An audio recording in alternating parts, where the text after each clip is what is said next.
ਇੱਕ ਓੰਕਾਰ ਸਤਨਾਮ ਕਰਤਾ ਪੁਰਖ ਨਿਰਭਉ ਨਿਰਵੈਰ ਅਕਾਲ ਮੂਰਤ ਅਜੂਨੀ ਸੈਭੰ ਗੁਰ ਪ੍ਰਸਾਦ।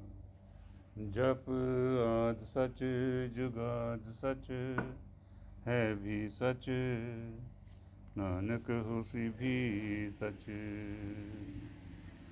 ਸਾਧ ਸੰਗਤ ਜੀ, ਸ਼ਹੀਦਾਂ ਦੇ ਸਰਤਾਜ ਸਾਹਿਬ ਸ੍ਰੀ ਗੁਰੂ ਅਰਜਨ ਦੇਵ ਜੀ ਦਾ ਸ਼ਹੀਦੀ ਗੁਰਪੁਰਬ, ਉਸ ਦੇ ਸੰਬੰਧ ਦੇ ਵਿੱਚ ਮੈਂ ਆਪ ਜੀ ਨਾਲ ਗੁਰੂ ਅਰਜਨ ਦੇਵ ਜੀ ਦੀ ਸ਼ਹੀਦੀ ਬਾਰੇ ਕੁਝ ਗੱਲਾਂ ਆਪਣੇ ਨਾਲ ਸਾਂਝੀ ਕਰਾਂਗਾ ਜੀ। ਕੁਝ ਇਤਿਹਾਸ ਹੈ, ਕੁਝ ਲੰਬਾ ਹੋ ਜਾਏ ਤਾਂ ਮਾफ़ ਕਰਨਾ ਜੀ, ਕਿਉਂਕਿ ਕੁਝ ਜ਼ਰੂਰੀਆਂ ਗੱਲਾਂ ਜ਼ਰੂਰੀ ਦੱਸਣ ਦੀਆਂ ਹੁੰਦੀਆਂ ਨੇ, ਅਤੇ ਇਸ ਲਈ ਮੈਂ ਬੜੇ ਘੱਟ ਤੋਂ ਘੱਟ ਅੱਖਰਾਂ ਦੇ ਵਿੱਚ ਮੈਂ ਕੋਸ਼ਿਸ਼ ਕਰਾਂਗਾ ਜੀ ਆਪ ਨਾਲ ਇਹ ਗੱਲ ਸਾਂਝੀ ਕਰਾਂ।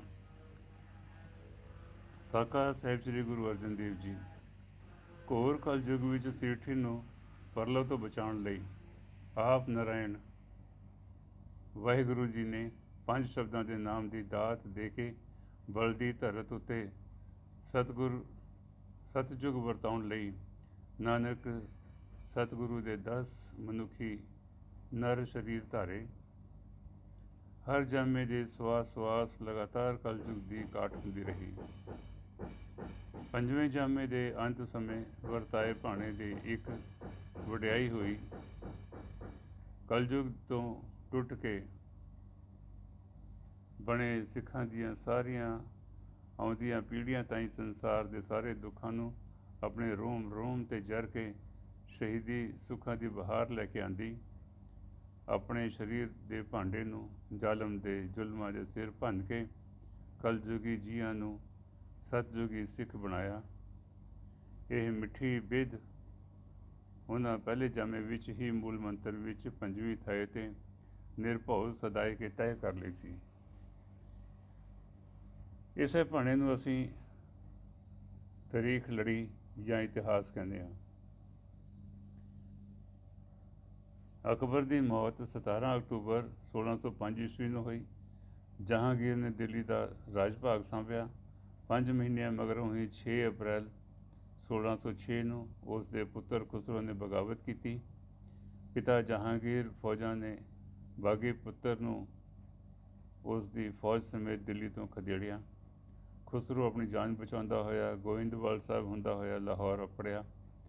ਇੱਥੇ ਝਨਾਹ ਨਦੀ ਦੇ ਕੰਢੇ ਸੋਧਰੇ ਨੇੜੇ ਗੁਰੂ ਅਰਜਨ ਦੇਵ ਜੀ ਮਹਾਰਾਜ ਦੀ ਸਰਨੀ ਪਿਆ।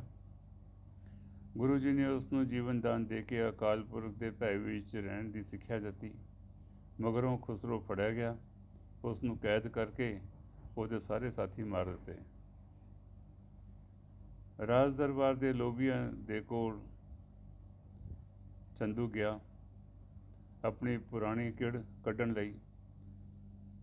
ਉਹਨਾਂ ਨੇ ਅੱਗੋਂ ਜਹਾਂਗੀਰ ਨੂੰ ਕਈ ਝੂਠੀਆਂ ਸੱਚੀਆਂ ਸੁਣਾ ਕੇ ਜਹਾਂਗੀਰ ਦਰਬਾਰ ਨੇ ਗੁਰੂ ਜੀ ਉੱਤੇ ਇੱਕ ਦੋਸ਼ ਖੁਸਰੋ ਨੂੰ ਸ਼ਰਨ ਦੇਣ ਅਤੇ ਸਹਾਇਤਾ ਕਰਨ ਦਾ ਲਾਇਆ।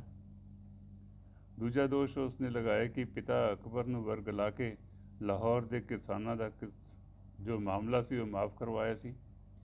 ਜੇ ਉਹ ਮਾਫ਼ ਨਾ ਹੁੰਦਾ ਤਾਂ ਹੁਣ ਤੱਕ ਸਰਕਾਰੀ ਖਜ਼ਾਨੇ ਦੇ ਵਿੱਚ 2 ਲੱਖ ਰੁਪਈਏ ਪਹੁੰਚ ਜਾਣੇ ਸੀਗੇ। ਤਾਂ ਉਹਨਾਂ ਨੇ ਉਹ 2 ਲੱਖ ਰੁਪਏ ਦੀ ਮੰਗ ਸਾਹਿਬ ਸ੍ਰੀ ਗੁਰੂ ਅਰਜਨ ਦੇਵ ਜੀ ਕੋਲੋਂ ਕੀਤੀ।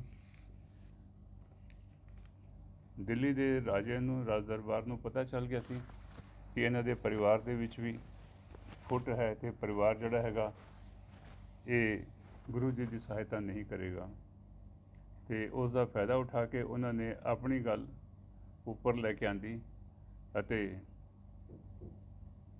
ਜੋ ਚੰਦੂ ਨੇ ਲਾਵਾ ਲੁਤਰੀਆਂ ਕੀਤੀਆਂ ਸੀ ਉਸ ਦਾ ਉਸ ਨੂੰ ਉਹਨਾਂ ਨੇ ਆਪਣੇ ਹਿਸਾਬ ਦੇ ਨਾਲ ਉਹਨਾਂ ਨੇ ਆਪਣਾ ਰਾਜ ਭਾਗ ਦਾ ਫਾਇਦਾ ਲੱਭ ਲਿਆ ਅਤੇ ਗੁਰੂ ਜੀ ਨੂੰ ਸਜ਼ਾ ਸੁਣਾ ਦਿੱਤੀ ਆਪਣੇ ਯਾਸੇ ਦੇ ਮੁਤਾਬਕ। ਅਤੇ ਜਾਂ ਤਾਂ ਤੱਤੀ ਤਵੀ 'ਤੇ ਬੈਠ ਕੇ ਦੇਗ ਵਿੱਚ ਉਬਾਲ ਕੇ ਤੱਤੀ ਤਵੀ 'ਤੇ ਬਿਠਾਇਆ ਜਾਵੇ, ਫਿਰ ਰਾਵੀ ਦਰਿਆ ਵਿੱਚ ਰੋੜਿਆ ਜਾਵੇ, ਇਹ ਜੀ ਇੱਕ ਬੇਕਰਕ ਉਹਨਾਂ ਨੇ ਸਜ਼ਾ ਸਾਹਿਬ ਸ੍ਰੀ ਗੁਰੂ ਅਰਜਨ ਦੇਵ ਜੀ ਵਾਸਤੇ ਤੈਅ ਕਰ ਲਈ।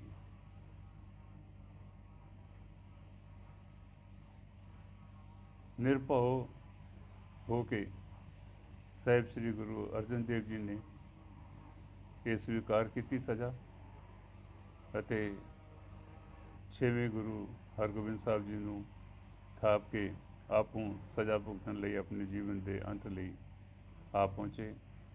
ਅਤੇ ਉਸ ਤੋਂ ਬਾਅਦ ਆਮ ਲੋਕਾਂ ਦੀ ਸੋਚ ਤੋਂ ਉੱਪਰ ਦੀ ਖੇਡ ਖੇਡਣ ਵਾਲੇ ਵਾਹਿਗੁਰੂ ਪੰਚਮ ਸਾਹਿਬ ਗੁਰੂ ਜੀ ਨੇ ਆਪਣੇ ਸਿੱਖਾਂ ਨੂੰ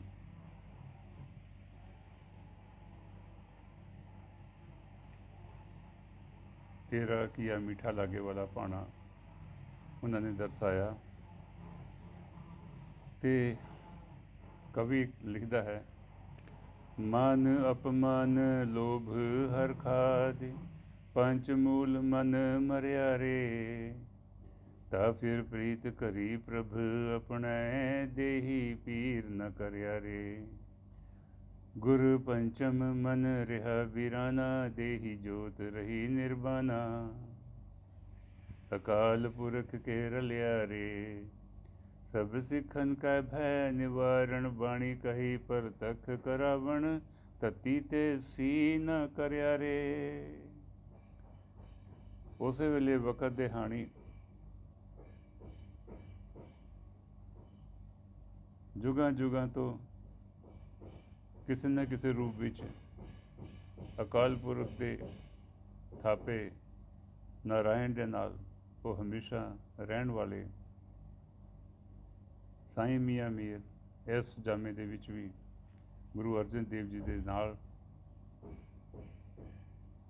ਉਹਨਾਂ ਦੀ ਸਿੱਖੀ ਦੇ 5 ਸ਼ਬਦਾਂ ਨੂੰ ਧਾਰਨ ਕਰਕੇ, ਅਤੇ ਮੁਸਲਮਾਨ ਧਰਮ ਦੇ ਅਨੁਸਾਰ ਵੀ 5 ਨਿਵਾਜ਼ਾਂ ਦੀਆਂ ਜੋ ਸਾਹਿਬ ਸ੍ਰੀ ਗੁਰੂ ਗ੍ਰੰਥ ਸਾਹਿਬ ਵਿੱਚ ਜੋ ਦਰਸਾਈ ਗਈ ਸੀ, ਜੋ ਉਹਨਾਂ ਦੇ ਮੁਤਾਬਕ 5 ਸ਼ਬਦਾਂ ਨੂੰ ਧਾਰਨ ਕਰਕੇ ਚੌਥੇ ਪਦ ਨੂੰ ਪਹੁੰਚਿਆ ਹੋਇਆ ਸਾਈਂ ਮੀਆਂ ਮੀਰ ਗੁਰੂ ਜੀ ਪਾਸ ਪਹੁੰਚ ਜਾਂਦਾ ਹੈ।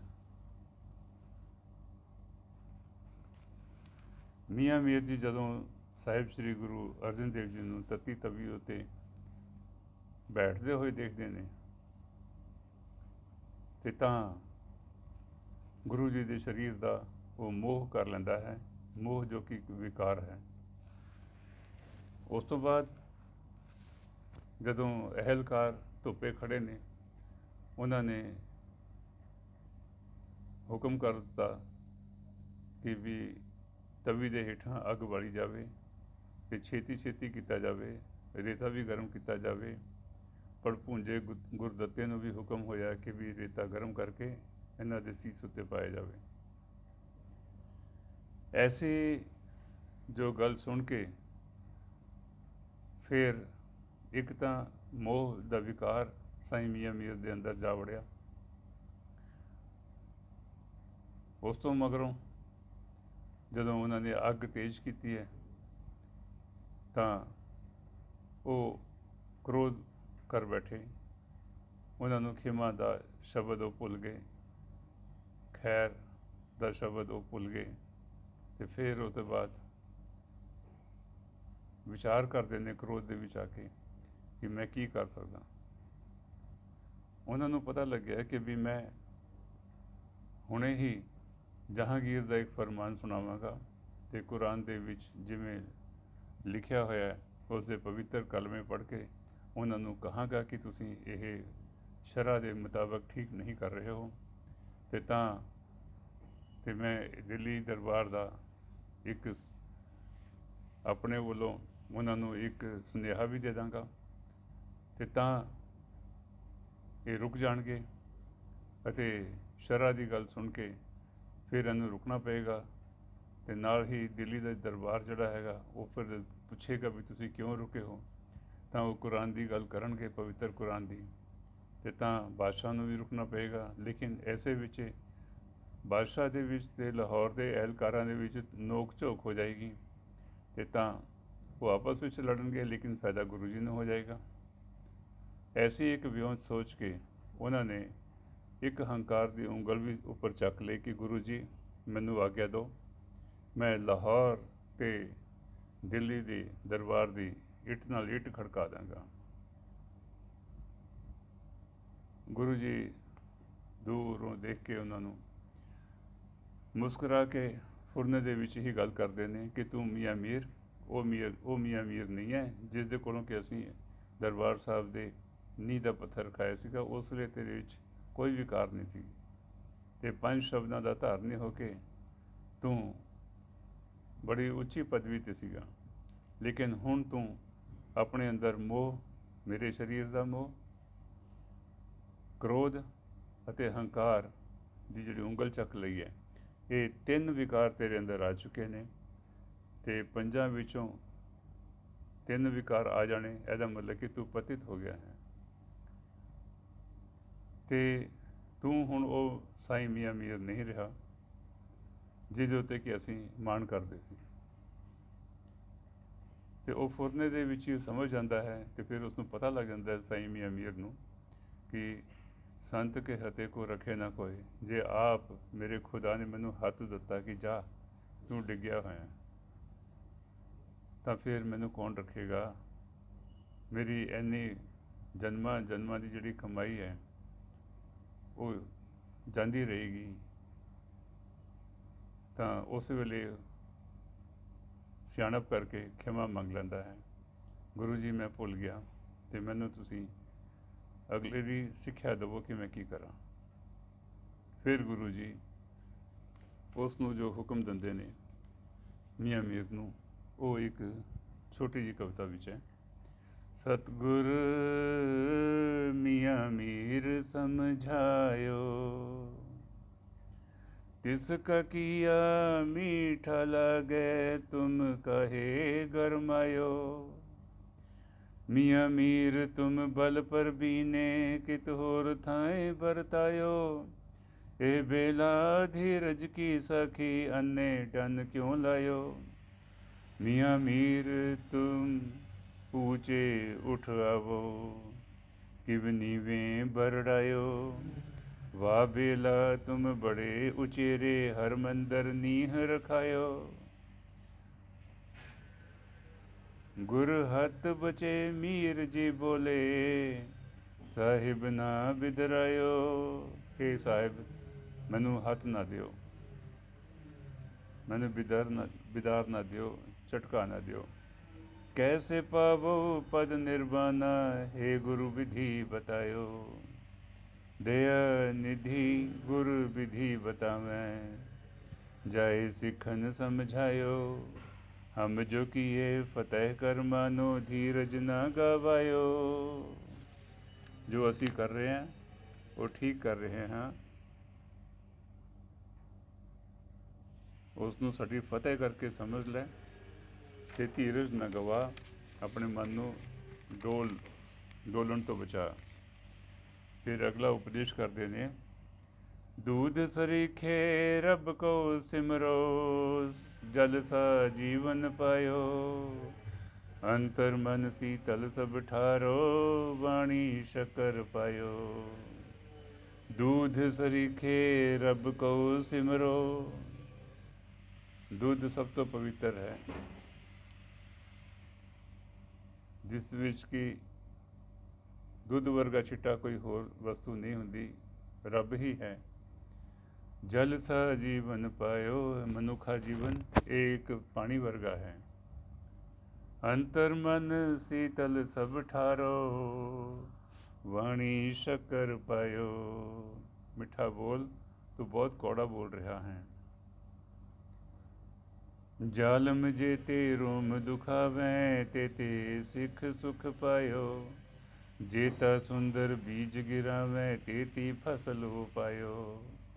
मैं खालसा पंथ साजन दे वास्ते एक बीज बो रहा हाँ ते जे गुरु अपना बीज देगा तो फसल कितनी चंगी होएगी। विवेकहीन एह राजे हाकम झूठ जाल भरमायो।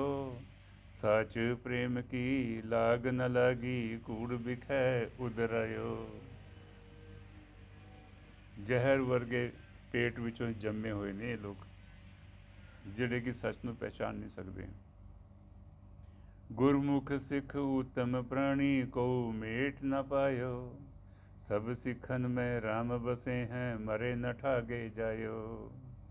भय मुकत जो सच पेख है, काल के ग्रास न आयो। देही धन न जानो अपना, गुर कै लेखे लायो। सतगुर मियाँ मीर समझायो, दूध सरीखे रब को सिमरो, जल सा जीवन पायो। अंतर मन ਸੀਤਲ ਠਬ ਠਾਰੋ, ਬਾਣੀ ਸ਼ੱਕਰ ਪਾਇਓ। ਇਸ ਤਰ੍ਹਾਂ ਦੇ ਬਚਨ ਸੁਣ ਕੇ ਮੀਆਂ ਮੀਰ ਵਾਪਸ ਹੋ ਲੈਂਦਾ ਹੈ। ਉਸ ਦੇ ਨਾਲ ਚੰਦੂ ਦੀ ਨੂੰਹ ਜੋ ਆਈ ਸੀ, ਉਹ ਮੀਆਂ ਮੀਰ ਜੀ ਦੇ ਬਾਂਹ ਦੇ ਲੀੜੇ ਪਕੜ ਕੇ ਪੁੱਛਦੀ ਹੈ, ਵਿਰਲਾਪ ਕਰਦੀ ਹੋਈ ਕਿ ਮੀਆਂ ਸਾਈਂ ਮੀਆਂ ਮੀਰ, ਤੈਂ ਤਾਂ ਇਸ ਨੂੰ ਬਚਾਉਣ ਵਾਸਤੇ ਆਏ ਸੀਗਾ ਮੇਰੇ ਪਿਤਾ ਗੁਰੂ ਪਿਤਾ ਨੂੰ, ਅਤੇ ਤੂੰ ਕੰਢ ਕਿਉਂ ਕੀਤੀ ਹੋ? ਫਿਰ ਉਹ ਕਹਿੰਦੇ, ਧੀਏ ਅੱਗੇ ਚੱਲ, ਜੋ ਗੁਰੂ ਜੀ ਦਾ ਸੁਨੇਹਾ ਹੈ ਮੈਂ ਇਹ ਸਾਰੇ ਲਾਹੌਰ ਵਾਸੀਆਂ ਨੂੰ ਦੇਵਾਂ ਤਾਂ ਫਿਰ ਉਸ ਤੋਂ ਬਾਅਦ ਜੋ ਮੈਂ ਦੱਸਾਂਗਾ ਤੂੰ ਉੱਥੇ ਵੀ ਸੁਣ ਲਈ। ਫਿਰ ਜਦੋਂ ਉਧਰ ਪਣਪੂਜਾ ਆਪਣਾ ਕੰਮ ਕਰਨ ਲੱਗ ਪਿਆ, ਸਾਈਂ ਮੀਆਂ ਮੀਰ ਜੀ ਲਾਹੌਰ ਦੀ ਗਲੀਆਂ ਵਿੱਚ ਆ ਜਾਂਦੇ ਨੇ। ਇੱਕ ਚੌਰਾਹੇ ਦੇ ਕੋਲ ਆ ਕੇ ਜਦੋਂ ਉਹ ਰੁਕਦੇ ਨੇ, ਜਿੱਥੇ ਕਿ ਚਾਰੋਂ ਪਾਸੇ ਮੁਗਲ ਸੈਨਿਕ ਵੀ ਘੋੜੇ 'ਤੇ ਪਹਿਰਾ ਦੇ ਰਹੇ ਨੇ ਕਿ ਕੋਈ ਬੰਦਾ ਬਾਹਰ ਆਪਣੇ ਘਰੋਂ ਨਾ ਨਿਕਲੇ, ਤਾਂ ਮੀਆਂ ਮੀਰ ਜਦ ਉਸ ਸੰਘਣੇ ਇਲਾਕੇ ਵਿੱਚ ਪਹੁੰਚਦੇ ਨੇ ਤਾਂ ਚੰਦੂ ਦੀ ਨੂੰਹ ਉੱਚੀ ਉੱਚੀ ਰੌਲੀ ਪਾ ਦਿੰਦੀ ਹੈ ਕਿ ਵੀ ਲੋਕੋ ਸੁਣੋ, ਮੀਆਂ ਮੀਰ ਕੁਝ ਕਹਿਣਾ ਚਾਹੁੰਦਾ ਹੈ, ਮੈਨੂੰ ਵੀ ਪਤਾ ਲੱਗੇ ਵੀ ਕੀ ਕਹਿਣਾ ਚਾਹੁੰਦਾ, ਗੁਰੂ ਜੀ ਨੂੰ ਮਿਲ ਕੇ ਆਇਆ ਹੈ। ਇੰਨੀ ਗੱਲ ਸੁਣਦੇ ਸਾਰੇ ਲੋਕਾਂ ਨੇ ਆਪਣੇ ਬਾਰੀਆਂ ਦਰਵਾਜ਼ੇ ਬੂਹੇ ਖੋਲ੍ਹ ਕੇ ਗਲੀ ਦੇ ਵਿੱਚ ਆ ਗਏ ਅਤੇ ਉਸ ਚੌਰਾਹੇ 'ਤੇ ਆ ਖਲੋਤੇ ਹੋਏ, ਜਿੱਥੇ ਕਿ ਮੀਆਂ ਮੀਰ ਨੂੰ ਪੁੱਛਣ ਲੱਗੇ, ਦੱਸ ਕੀ ਡਿੱਠਾ ਹੈ, ਕੀ ਦੇਖਿਆ ਤੂੰ? ਮੀਆਂ ਮੀਰ ਜੀ ਨੇ ਉਹਨਾਂ ਨੂੰ ਸਮਝਾਇਆ ਕਿ ਵੀ ਗੁਰੂ ਜੀ ਦਾ ਸੁਨੇਹਾ ਹੈ ਕਿ ਵੀ ਦੂਧ ਸਰੀਖੇ ਰੱਬ ਕੋ ਸਿਮਰੋ, ਜਲ ਸਾ ਜੀਵਨ ਪਾਇਓ, ਅੰਤਰ ਮਨ ਸੀਤਲ ਸਭ ਠਾਰੋ, ਬਾਣੀ ਸ਼ੱਕਰ ਪਾਇਓ। ਇਹ ਗੱਲ ਆਮ ਲੋਕਾਂ ਨੂੰ ਸਮਝ ਨਹੀਂ ਆਉਂਦੀ, ਤਾਂ ਉਹ ਕਹਿੰਦੇ ਵੀ ਬੁਝਾਰਤਾ ਛੱਡ ਅਤੇ ਤੂੰ ਸਿੱਧੀ ਗੱਲ ਕਰ ਕਿ ਵੀ ਉਹਦੇ ਉੱਤੇ ਗੁਰੂ ਜੀ ਉੱਤੇ ਤਸ਼ੱਦਦ ਹੋਏ ਅਤੇ ਅਸੀਂ ਉਹ ਫਲਾਨਾ ਹੌਲਦਾਰ ਹੈ, ਉਹ ਫਲਾਨਾ ਇੱਕ ਥਾਣੇਦਾਰ ਹੈ, ਇੱਕ ਉਹ ਫਲਾਨਾ ਅਹਿਲਕਾਰ ਹੈ, ਉਹ ਫਲਾਨਾ ਪਣਪੂਜਾ ਵਿੱਚ ਅਸੀਂ ਜਾਂਦੇ ਦੇਖਿਆ, ਅਸੀਂ ਉਹਨਾਂ ਦੇ ਘਰ ਫੂਕ ਦਈਏ, ਉਹਨਾਂ ਦੇ ਉੱਤੇ ਉਹਦਾ ਬਦਲਾ ਲਈਏ। ਤਾਂ ਮੀਆਂ ਮੀਰ ਜੀ ਨੇ ਸਭ ਨੂੰ ਸ਼ਾਂਤ ਕਰਦੇ ਹੋਏ ਦੱਸਿਆ ਕਿ ਵੀ ਮੈਂ ਤਾਂ ਲਾਹੌਰ ਅਤੇ ਦਿੱਲੀ ਦਰਬਾਰ ਦੀ ਇੱਟ ਤੋਂ ਇੱਟ ਖੜਕਾਉਣ ਲੱਗਿਆ ਸੀਗਾ, ਤੁਸੀਂ ਕਿਉਂ ਗਰਮ ਹੁੰਦੇ ਹੋ? ਗੁਰੂ ਜੀ ਦਾ ਸੁਨੇਹਾ ਸੁਣੋ। ਕਹਿੰਦੇ ਕਿ ਫਿਰ ਦੱਸੋ। ਫਿਰ ਉਹਨੇ ਕਿਹਾ ਵੀ ਗੁਰੂ ਜੀ ਕਹੇ, दूध सरीखे रब को सिमरो, जल सा जीवन पायो, अंतर मन शीतल सब ठारो, बाणी शक्कर पायो। ਗੱਲ ਨਹੀਂ ਸਮਝ ਆਉਂਦੀ। ਉਹ ਕਹਿੰਦੇ ਚਲੋ ਲਿਆਓ ਇੱਕ ਦੇਗਾ ਲੈ ਕੇ ਆਓ। ਦੇਗਾ ਲਿਆਂਦਾ ਗਿਆ, ਉਹਦੇ ਵਿੱਚ 8 ਪਹਿਰ ਦੀਆਂ 8 ਮਸ਼ਕਾਂ ਪਾ ਦਿੱਤੀਆਂ ਗਈਆਂ। ਫਿਰ ਉਹਨਾਂ ਨੇ ਕਿਹਾ ਕਿ ਵੀ ਇਹ ਪਾਣੀ ਹੈ, ਇਹ ਸਾਡੀ ਜ਼ਿੰਦਗੀ ਹੈ, ਇਹਦੇ ਵਿੱਚ ਤੁਸੀਂ ਇੱਕ ਮਸ਼ਕ ਦੁੱਧ ਦੀ ਪਾ ਦਿਓ, ਇੱਕ ਘੜੀ ਦਾ ਸਿਮਰਨ ਹੀ ਬਹੁਤ ਹੈ ਜੇ ਤੁਸੀਂ ਹਰ ਰੋਜ਼ ਕਰੋ ਤਾਂ ਉਹਨਾਂ ਨੇ 8ਵਾਂ ਹਿੱਸਾ ਯਾਨੀ ਕਿ ਇੱਕ ਮਸ਼ਕ ਜਿਹੜੀ ਕਿ ਦੁੱਧ ਦੀ ਚਾਰੋਂ ਪਾਸੋਂ ਇਕੱਠੀ ਕਰਕੇ ਲੋਕਾਂ ਨੇ ਦੇਤੀ, ਉਹਦੇ ਵਿੱਚ ਪਾ ਦਿੱਤੀ ਗਈ। ਉਸ ਤੋਂ ਬਾਅਦ ਉਹਨੇ ਕਿਹਾ ਵੀ ਅਗਲਾ ਗੁਰੂ ਜੀ ਦਾ ਹੁਕਮ ਹੈ, ਅੰਤਰ ਮਨ ਸੀਤਲ ਸਭ ਠਾਰੋ, ਲਿਆਓ ਜੀ ਇਹਦੇ 'ਚ ਬਰਫਾਂ ਪਾਓ। ਉਹਨਾਂ ਦਿਨਾਂ ਵਿੱਚ ਬਰਫਾਂ ਦੇ ਕਾਰਖਾਨੇ ਨਹੀਂ ਸੀ ਹੁੰਦੇ, ਲੇਕਿਨ ਪੁੰਛ ਦੇ ਇਲਾਕੇ ਤੋਂ ਕੁਝ ਵਪਾਰੀ ਲੋਕ ਆਪਣੇ ਗੱਡਿਆਂ ਦੇ ਉੱਤੇ ਬਰਫਾਂ ਦੇ ਗੋਲੇ ਬਣਾ ਕੇ ਆਪਣੇ ਤੂੜੀ ਵਾਲੇ ਖਾਨੇ ਵਿੱਚ ਰੱਖ ਲੈਂਦੇ ਸੀ। ਨਵਾਬਾਂ ਨੂੰ ਫਿਰ ਉਹ ਗਰਮੀ ਦੀ ਰੁੱਤ ਵਿੱਚ ਉਹ ਵੇਚਿਆ ਕਰਦੇ ਸੀ ਅਮੀਰਾਂ ਨੂੰ। ਤਾਂ ਉਹਨਾਂ ਦੇ ਕੋਲੋਂ ਇਤਿਹਾਸ ਦੇ ਵਿੱਚ ਰੋਲੂ ਜਾਂ ਗੋਲੂ ਇਸ ਤਰ੍ਹਾਂ ਦੇ ਕੋਈ 2 ਨਾਂ ਆਉਂਦੇ ਨੇ, ਭਰਾ ਸੀਗੇ ਜਿਹੜੇ, ਉਹਨਾਂ ਦੇ ਕੋਲੋਂ ਉਹ ਲੈ ਕੇ ਆਉਂਦੇ ਨੇ ਬਰਫਾਂ 'ਤੇ ਜਾ ਕੇ ਉਹਦੇ ਵਿੱਚ ਪਾਈ ਜਾਂਦੀ ਹੈ। ਫਿਰ ਉਸ ਤੋਂ ਬਾਅਦ ਵਾਣੀ ਸ਼ੱਕਰ ਪਾਇਓ, ਹੁਣ ਇਹਦੇ 'ਚ ਮਿੱਠਾ ਵੀ ਪਾਓ ਜੀ। ਫਿਰ ਮਿੱਠਾ ਪਾਇਆ ਗਿਆ, ਲੋਕਾਂ ਨੂੰ ਪਤਾ ਲੱਗਿਆ ਵੀ ਹੁਣ ਤਾਂ ਇਹ ਪੀਣ ਵਾਲਾ ਸ਼ਰਬਤ ਬਣ ਰਿਹਾ ਹੈ। ਤਾਂ ਖੁਰਸ ਨਾਲ ਲਿਆਂਦਾ ਗਿਆ ਅਤੇ ਸਾਈਂ ਮੀਆਂ ਮੀਰ ਨੇ ਬ੍ਰਹਮ ਗਿਆਨੀ ਵਾਲੀ ਜਿਹੜੀ ਅਸ਼ਟਪਦੀ ਹੈ ਸੁਖਮਨੀ ਸਾਹਿਬ ਦੇ ਅੰਦਰ, ਉਸ ਦਾ ਉਚਾਰਨ ਕਰਕੇ ਖੁਰਸ ਨਾਲ ਚਲਾਈ ਗਈ ਅਤੇ ਉਹ ਇੱਕ ਤਰੀਕੇ ਦਾ ਛਬੀਲ ਅੰਮ੍ਰਿਤ ਉਹਨਾਂ ਨੇ ਤਿਆਰ ਕਰ ਦਿੱਤਾ। ਅਤੇ ਜਿਹੜੇ ਘੋੜਿਆਂ 'ਤੇ ਚੜ੍ਹੇ ਖੜ੍ਹੇ ਸੀਗੇ ਗਰਮੀ ਦੇ ਵਿੱਚ ਬਾਹਰ, ਅਹਿਲਕਾਰ ਸਿਪਾਹੀ, ਉਹਨਾਂ ਨੇ ਆਪਣਾ ਹੱਕ ਜਤਾ ਕੇ ਕਿਹਾ ਕਿ ਵੀ ਪਹਿਲਾਂ ਸਾਕੂ ਪਿਲਾ, ਸਾਨੂੰ ਪਿਲਾ ਪਹਿਲਾਂ। ਉਹਨਾਂ ਨੇ ਫਿਰ ਉਹਨਾਂ ਨੂੰ ਉਹ ਛਬੀਲ ਦੇ ਛੰਨੇ ਭਰਾਏ। ਜਿਸ ਤਰ੍ਹਾਂ ਹੀ ਉਹ ਛੰਨੇ ਉਹਨਾਂ ਨੇ ਪੀਤੇ ਤਾਂ ਉਹਨਾਂ ਦੇ ਅੰਦਰੋਂ ਗੁਰੂ ਜੀ ਪ੍ਰਤੀ ਸਾਰੇ ਵੈਰ ਵਿਰੋਧ ਸਾਰੇ ਖਤਮ ਹੋ ਗਏ। ਉਹਨਾਂ ਦੇ ਅੰਦਰ ਚੌਥੇ ਪਦ ਤੱਕ ਉਹਨਾਂ ਦਾ ਸੁਰਤ ਚਲੀ ਗਈ ਅਤੇ ਧੰਨ ਧੰਨ ਸਾਹਿਬ ਸ੍ਰੀ ਗੁਰੂ ਅਰਜਨ ਦੇਵ ਧੰਨ ਤੇਰੀ ਸਿੱਖੀ ਇਸ ਤਰ੍ਹਾਂ ਪੁਕਾਰਦੇ ਹੋਏ ਉਹ ਛਬੀਲ ਦੀ ਤਾਰੀਫ ਕਰਨ। ਜਿਹੜਾ ਛਕੇ ਉਹੀ ਧੰਨ ਸਾਹਿਬ ਸ੍ਰੀ ਗੁਰੂ ਅਰਜਨ ਦੇਵ ਜੀ ਮਹਾਰਾਜ ਧੰਨ ਤੇਰੀ ਸਿੱਖੀ। ਇਸ ਤਰ੍ਹਾਂ ਕਰਕੇ ਸਾਰੇ ਆਪਣੇ ਵੈਰ ਵਿਰੋਧ ਮਿਟਾ ਚੁੱਕੇ ਅਤੇ ਕੋਈ ਵੀ ਫਿਰ ਉਸ ਤਰ੍ਹਾਂ ਦੀ ਗੱਲ ਨਾ ਕਰਦਾ ਕਿ ਅਸੀਂ ਬਦਲਾ ਲਵਾਂਗੇ, ਅਸੀਂ ਇਹ ਕਰਾਂਗੇ, ਅਸੀਂ ਉਹ ਕਰਾਂਗੇ। ਸ਼ਾਮ ਦਾ ਸਮਾਂ ਹੋਇਆ, ਥੋੜ੍ਹਾ ਜਿਹਾ ਦੇਰ ਬਾਅਦ ਤੱਪੜ ਪੂੰਜਾ ਪਸੀਨੋਂ ਵਿੱਚ ਲਿਬੜਿਆ ਹੋਇਆ ਗੁਰਦੱਤਾ ਪੜਪੂੰਜਾ ਉੱਥੇ ਆ ਪਹੁੰਚਿਆ। ਸਾਈਂ ਜੀ ਨੂੰ ਪੁੱਛਦਾ ਕਿ ਇਹ ਪਿਆ ਨਾ ਵੇ। ਕਹਿੰਦੇ ਕਿ ਲਿਆ, ਤੂੰ ਵੀ ਪੀ ਲੈ।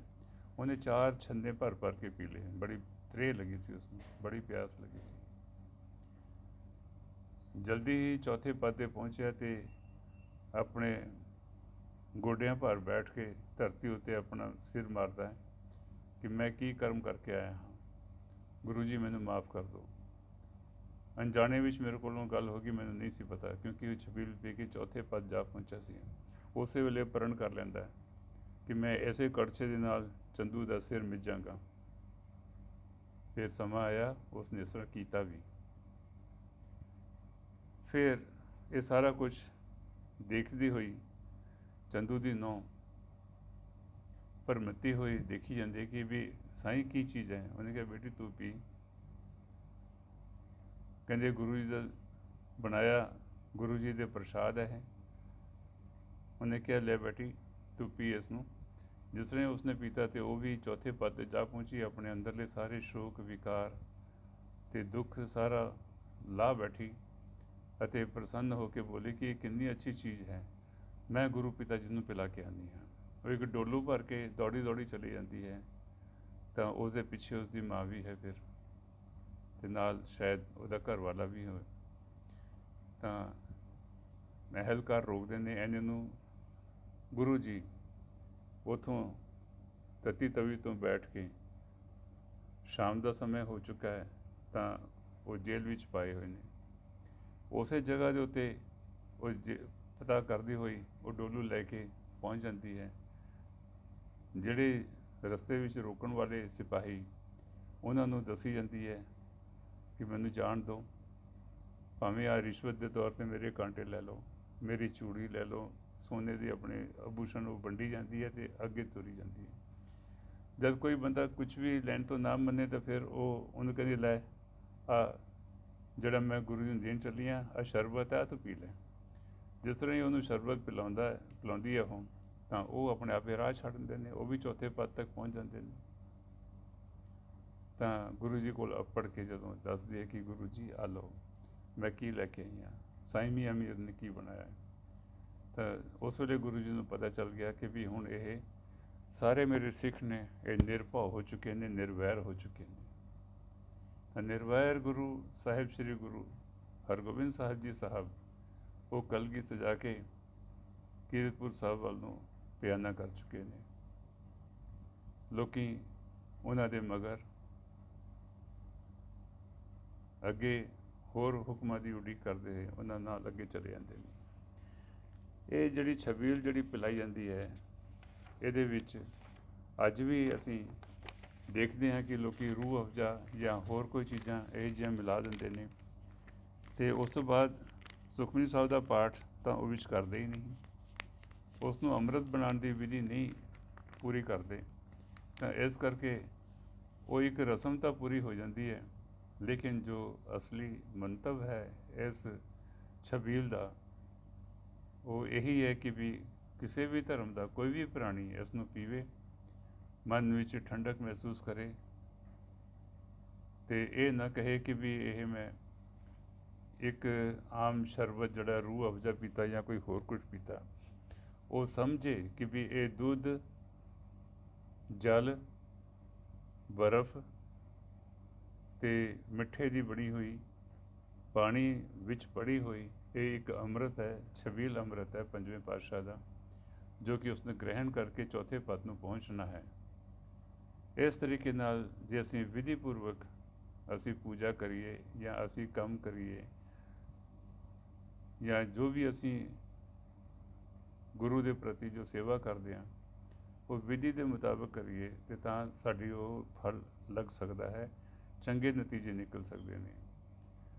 ਇੰਨੀ ਹੀ ਆਪ ਜੀ ਨੂੰ ਬੇਨਤੀਆਂ ਕਰਨੀ ਸੀ। ਉਸ ਤੋਂ ਬਾਅਦ